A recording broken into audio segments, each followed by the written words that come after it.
오늘은 화면에 책이 등장을 하네요. 오늘은 무슨 이야기를 하실 건가요? 제가 늘 흥미를 갖고 있었던 자연과 역사였는데 오늘은 역사에 대해서 좀 얘기해보면 좋겠어요. 책 이름이 한 권으로 읽는 조선 왕조 실록이네요. 이 중에서 누구 이야기를 하실 건가요? 조선 왕조 하면은 태조 이성계가 아니겠어요? 아하, 이성계. 저는 궁금했던 것이 이성계가 사실은 우리가 왕으로 알고 있지만은 예전에는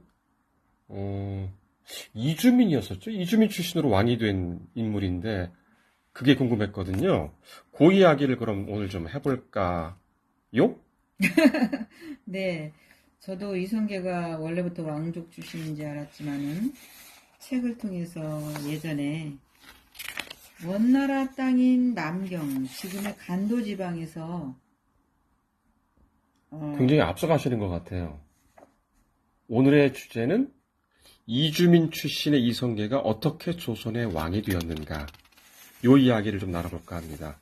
그래서 책을 좀 넘기면서 이야기를 시작해 보도록 하겠습니다.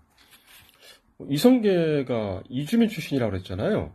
네, 이성계의 집안은 어디서 살았나요? 원나라 땅인 남경에서 고조 할아버지 때부터 살았어요. 지금의 간도 지방이죠. 여기 나오네요. 거기 언제부터 살았어요? 고조 할아버지 때부터 살았죠. 이안사라고 나오네요. 그쵸? 예, 아하, 그렇군요. 고조 할아버지 아마 함자가 이한사인 것 같습니다. 음, 그 당시에 한반도 상황이 책 초반에 이어지네요. 잠깐 설명이 가능할 수 있을까요?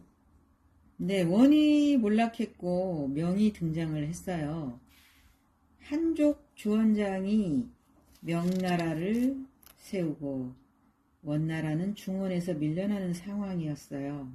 그 틈을 타서 국민왕의 반원 정책이 있었고 동북면에 쌍성총관부를 설치하면서 동북면 유민의 힘이 필요했죠. 그때 아버지 이자충과 이성계가 국민왕을 도와 99년 만에 거의 100년이죠. 고려 땅이었던 옛땅, 고려의 옛땅인 동북면을 차지하면서 이자춘은 그 공로를 인정받아 개경에서 벼슬을 받고 살게 됩니다. 즉 이성계 집안이 권력의 중심부, 개성으로 입성하게 된 거죠. 네. 그때부터 이성계의 집안이 이제 주류로서 활약을 시작하는군요. 그 다음에 이성계 활약상이라는 제목이 나오는데 잠깐 좀 소개 좀 부탁드리겠습니다. 네, 이성계는 쌍성 총관부를 재탈환하고 나하추 부대를 격퇴함으로 장수로서 인정을 받게 되죠. 그리고 원이 임명한 고려의 왕 덕훈군을 격퇴했으며 고려 전역에 창궐했던 왜구를 격퇴하기도 했죠. 한반도 전역에 최고의 장수 이성계를 널리 알리게 된 계기가 된 거죠. 그렇군요. 이성계 그러면은 당시 30년 동안 무패 장수로 알려져 있었는데 어쨌든 그렇게 해서 역사의 전면에 등장을 하게 됩니다. 근데 사실은 고려가 멸망한 것이 그 유명한 위화도 회군이었었잖아요. 그렇죠.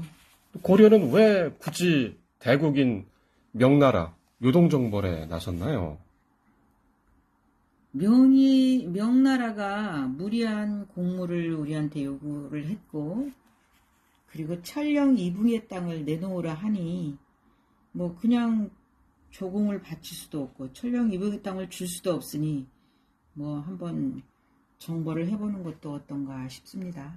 네, 그래서 우왕은 최영 장군을 팔도 도통사로, 또 조민수와 이성계를 좌우 도통사로 삼아서 5만인가 8만 대군을 내주고 명나라를 치게 됩니다.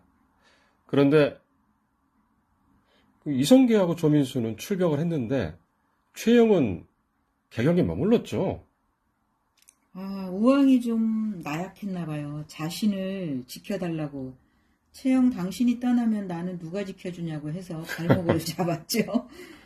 그래서 결국, 네. 예, 이성계 우군 도통사 이성계와 자군 도통사 조민수가 먼저 출발을 하게 된 것이 이화도 회군을 하게 되고 그래서 오늘날의 조선이 탄생하게 된 거죠. 결국 우왕의 바보스러움이 자기 왕조를 명을 끊게 만들었군요. 그 유명한 사불가론이라는 거는 어떤 거였나요? 그 명나라였는데 대국이 우리 소국이 대국을 치는 것 그런 것도 하나의 이유가 됐었고 여름철에는 군사를 동원하면 전염병도 있고 뭐 한 것 때문에도 그렇고 세 번째는 남쪽의 외구 침략이 염려가 되었고 그리고 더운 여름날 전염병 활에 악요가 녹고 그래서 안 된다는 사불가론이 있었던 거죠. 결국 이성계는 왕이 준 대군을 이끌고 회군을 해서 왕을 치고 최영을 죽이고 결국 조선을 건국하게 됩니다. 이제 오늘 했던 이야기가 바로 이주민 출신의 이성계가 어떻게 조선의 왕이 되었는가라는 이야기였는데 대략 궁금증이 해소가 된 것 같습니다. 자, 그럼 오늘 이야기 여기서 뵙고 다음에 또 만나야죠. 네, 역사는 참 재미있네요. 네, 네. 다음에 뵙겠습니다.